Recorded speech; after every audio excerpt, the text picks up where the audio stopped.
আগের ভিডিওতে ক্লাস 6-এর অষ্টম চ্যাপ্টারের কিছু প্রশ্নের উত্তর তোমাদের জন্য দেখানো হয়েছে। এই ভিডিওতে তোমরা আরও কিছু প্রশ্নের উত্তর জানতে পারবে। তাহলে ছোট বন্ধুরা, চলো লিখে ফেলো ঝটপট।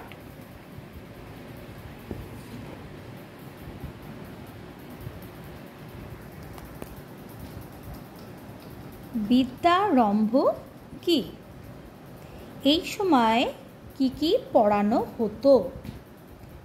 গুপ্ত যুগের পরবর্তী সময়ে 5 বছর বয়সে একটা অনুষ্ঠানের মাধ্যমে অক্ষর পরিচয় করানো হতো। একটি বিশেষ অনুষ্ঠানের মাধ্যমে একে বিদ্যারম্ভ বলা হতো। এই পর্যায়ে একটি পাঠ্য বই ও গণিত বই পড়ানো হতো। আচ্ছা বন্ধুরা, যদি একই প্রশ্নের মধ্যে দুটো প্রশ্নবোধক চিহ্ন থাকে তাহলে দুটো আলাদা আলাদা প্যারা করে লিখবে। একটা প্যারার মধ্যে দুটো প্রশ্নের উত্তর লিখে দেবে না। 18 নম্বর প্রশ্ন, ঋগ্বেদের ভাষা কীরকম ছিল বলে মনে করা হয়? ঋগ্বেদের ভাষা অ্যান্সার ছন্দস বা ছান্দস ছিল বলে মনে করা হয়। 19 নম্বর প্রশ্ন, পাণিনির লেখা ব্যাকরণ বইটার নাম কি? অ্যান্সার হবে পাণিনির লেখা ব্যাকরণ বইটির নাম অষ্টাধ্যায়ী। পরের প্রশ্ন, প্রাকৃত ভাষা কাকে বলা হয়? প্রাচীন ভারতের বিভিন্ন অঞ্চলে একই ভাষা বিভিন্নভাবে উচ্চারণ করা হতো। সেই উচ্চারিত ভাষাগুলিকে বলা হতো প্রাকৃত। প্রকৃত বা আসল থেকে প্রাকৃত কথাটা এসেছে।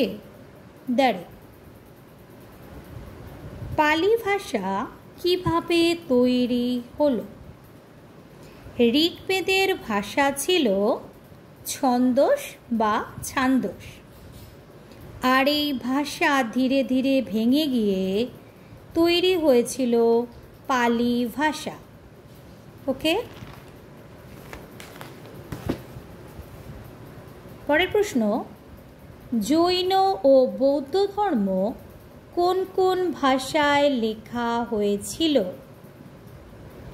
অ্যান্সার হবে জৈন প্রাকৃত ভাষায় লেখা হয়েছিল, আর বৌদ্ধ ধর্ম পালি ভাষায় লেখা হয়েছিল।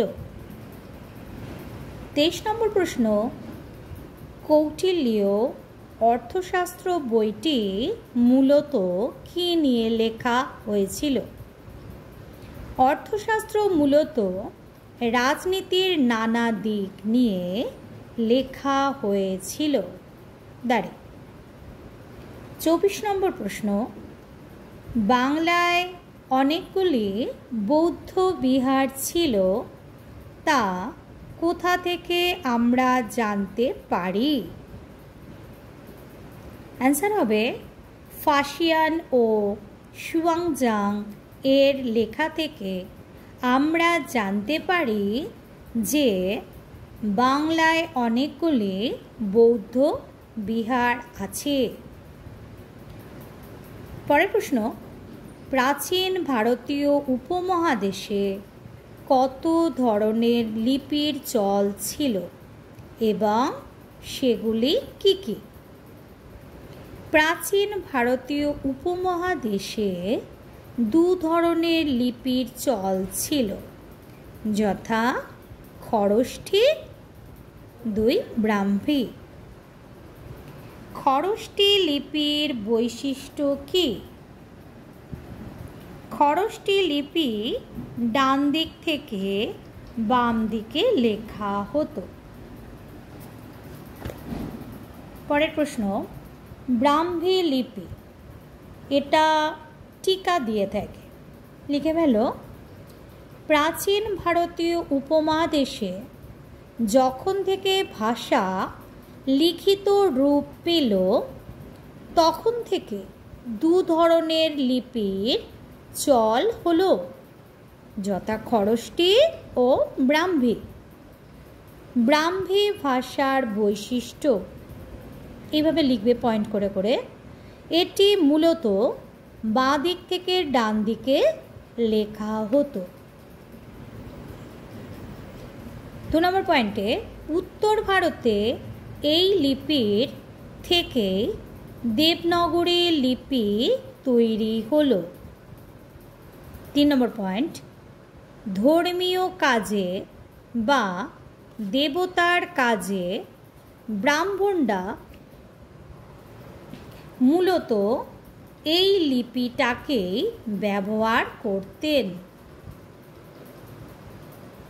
4 নম্বর, সম্রাট অশোকের শিলালেখ এই লিপিতেই লেখা বলে মনে করা হয়। 5 নম্বর পয়েন্ট, খ্রিস্টপূর্ব 6ষ্ঠ শতকের আগে থেকেই ব্রাহ্মী লিপির ব্যবহার শুরু হয়েছিল। পরের প্রশ্ন, রামায়ণে মোট কটি শ্লোক আছে? প্রায় 24,000 শ্লোক আছে। পরের প্রশ্ন, কোন দুটি কাণ্ড বাল্মীকির লেখা নয় বলে মনে করা হয়? প্রথম ও সপ্তম কাণ্ডটি সম্ভবত বাল্মীকির লেখা নয় বলে মনে করা হয়। পরের প্রশ্ন, মহাভারতে কটি শ্লোক আছে? মহাভারতের আদিতে 8,800 শ্লোক ছিল।